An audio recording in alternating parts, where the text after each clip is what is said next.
Welcome back to the vlog.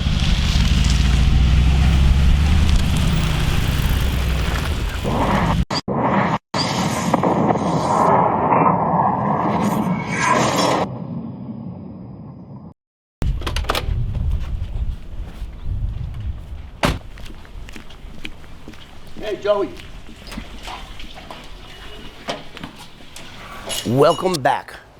Today we're going to be doing, this is going to be number 3 out of a 4 series about the greatest car chase in New York City's history, which cost New York City $290,000. But before we go any further, you gotta listen to the 2 other videos prior where I explain the car chase. Then, when we filed a lawsuit, we got subpoena power. And our subpoena power was able to, we were then able to subpoena all of the radio transmissions and 911 calls. So that's what you have in part 2. So now, part 3, which is this, won't make any sense unless you guys watch that. And if you don't want to listen to the whole hour and 10 minutes of the car chase, because that's how long they chased me, then that's cool too. But you got to listen to the first video that I did about this subject. So where am I? This video is just going to be about what happened after we got caught. And of course, we all know. Well, I'm going to give you a little brief update. We get caught, they beat the crap out of us. They beat the crap out of me, but the other guy that was the passenger of the car, his name was Konstantin Tellis. He's in the other first video and the second one. They almost murdered him. It was that bad. So let's leave off. Let me start right at the end of the first video where they catch us. And they beat the crap out of us. Then we get sent to Queens General Hospital, where I went first. I had the first ambulance. They took me, and then Gus showed up a short time later. So badly beaten, he was unrecognizable. They had me handcuffed to a gurney in the emergency room. The doors swung open. They wheeled him, ran him into surgery, because he got 250 stitches, staples. He had to get cosmetic surgery. I mean, what they did to him. So anyway, they're wheeling him right by me. I'm with one cop. I'm locked up, I'm handcuffed to the gurney, and he goes right by me. And I go to the cop. Oh my God Almighty. Was he in a car accident? He goes, "That's your partner." And I was like, oh my God. So now, let's go straight to the arrest. And not to the arrest, to the process of the arrest.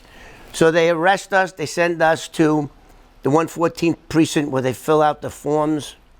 Then we get transferred from the 114th precinct to the 112th precinct, which is called central booking, where they fingerprint us. They get our yellow sheet, which is our criminal history. Gus had none. Of course, I had a lot.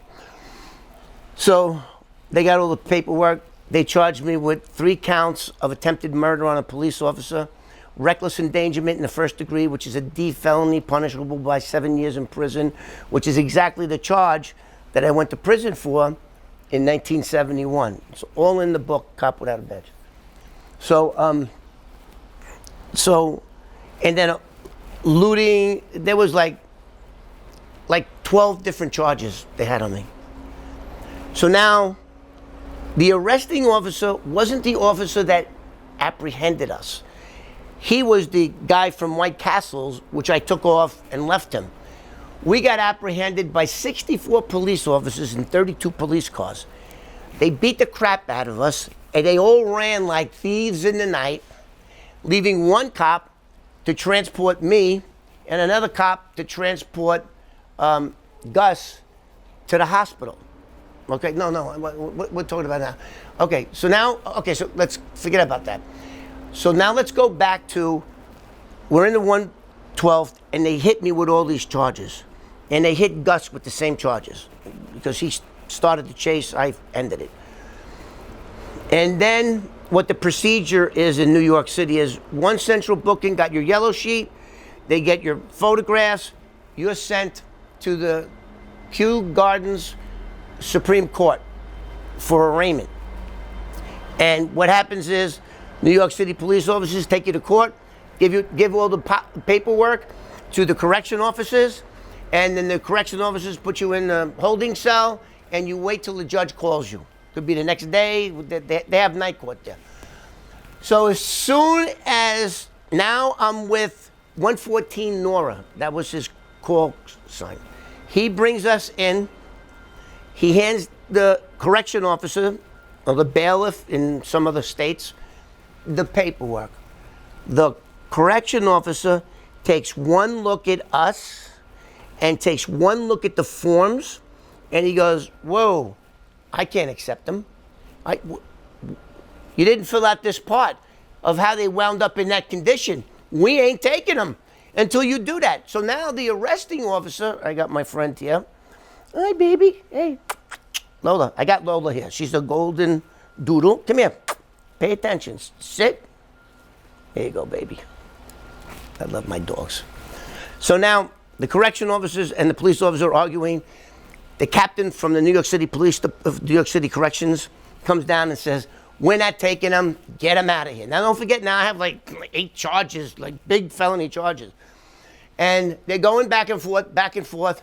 And then, so the arresting officer is explaining to them that he didn't apprehend them, that other New York City police officers apprehended them and then sent them to the hospital. Then we went to central booking, and now I'm coming here. I don't know what happened to them. And they go, sorry, we're not taking them in that condition. I mean, Gus Tellis, his head was this big. I mean, he looked like the Elephant Man. I mean, he was that bad. One eye was absolutely closed, and he had to walk around pulling his. I mean, what they did to him was unbelievable. So it goes back and forth. Then a New York City police department captain shows up, and they take us back to the 112th. They write something down which was wrong. So what they did was they sent cops to White Castle where my fight was on video. They got the tapes, they took the tape, and then they rewrote the charges to impersonating a police officer and looting. I think they were like 2 misdemeanors, right? Because they knew that all those other cops, like the sergeants and the captains, knew that this was going to be a lawsuit. They realized it right away. So now we go back. Now, I don't know that they changed the charges. I'm thinking about all these charges. I think I'm going to the penitentiary like I did back in 1971 when the cops chased me 100 miles up to the Catskill Mountains. That's where I'm thinking I'm going, and it's going to be worse this time because I'm older, and this chase was far worse than the other one. The other one was a high-speed chase. This one only went to like 100 miles an hour. So anyway, they conjured up a story now that they had the tapes from White Castle, and they write down that I and Gus was in a fight in White Castle. We got beat up there, and that's the lie that they tried to sell. So, and I think we were on video. I think we went to 140. Somewhere we were on video, right? Anyway, so now the New York City Department of Correction, they accept us. They lowered all the charges because the New York City Police Department didn't want me to go to trial. They wanted us to cop out to something minor, and that chase was not minor. I'll tell you that right now. So they wrote down that me and Gus got beat up at White Castles. Meanwhile, there wasn't a drop of blood in the car that we were in. It would have been impossible. But anyway, so now we're accepted. Now we get called, we go before the judge, and we get arraigned on the 2 misdemeanor charges. And the judge took one look at us and went, ROR for, well, Gus was going to get ROR anyway because he didn't have any criminal history. But not me, because I have a lot of stuff on my... Anyway, ROR to both of us, boom, and we're gone. So now, we go back to court 2 or 3 times. We both retained attorneys. Everybody wanted it because they knew that my criminal attorney was also my civil attorney. And they just wanted to sue the crap out of the city. And so we go back and forth a couple of times. Gus's charges were completely dismissed because by this time they knew I was the one that was driving. And now what are they going to do with me, right? I was pretty effed up too, you know? So they have me plead guilty to attempted impersonation of a police officer, which is a B misdemeanor, punishable by, I think, 90 days or 6 months. I pled, they gave me time served, and boom, I was gone. So that's what happened to the criminal charges. And in our next video, we're going to talk about what happened to the civil. Now, the criminal, this was, you know, it was interesting on a bunch of different levels.